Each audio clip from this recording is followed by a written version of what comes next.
Tukitaka kufurahi tufurahikie rehma, na rehma ni Mtume Muhammad, wama arsalnaka illa rahmatan lil alamin.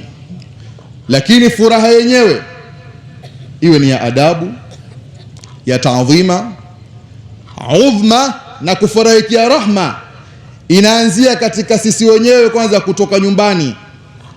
Hivi unakwenda kwenye hadhara ya Mtume, umevaaje?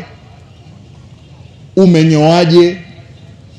Haipendezi umekuja kwenye hadhara ya Mtume Muhammad, unammadihi Mtume Muhammad, umenyoa bwenzi.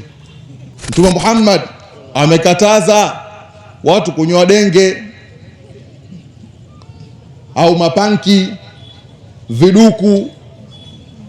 Kwa hiyo ukija kwenye hadhara ya Mtume Muhammad, jipambe, kwa sababu umekuja kuifurakia rahma, wama arsalnaka illa rahmatan lil alamin. Wenzetu waliotangulia walikuwa serious na Mtume kiasi kwamba Imam Malik akitajwa Mtume mbele yake taghayyara launu, rangi yake inabadilika.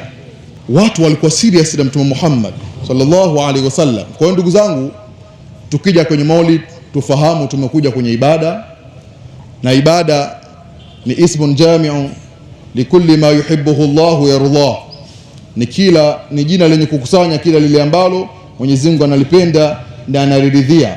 Bila shaka katika Maulid, kwa sababu tunasoma Qur'ani, tunamwelezea Mtume Muhammad sallallahu alaihi wasallam, tunamtaja Allah subhanahu wa ta'ala. Kwa hiyo tunahitaji usirias wa hali ya juu, kwa sababu ibada inataka utulivu, ibada inataka ukweli. Haifai umekuja kwenye hadhara muda wote una chati tu, sallallahu ala Muhammad, wewe uko bize, haifai.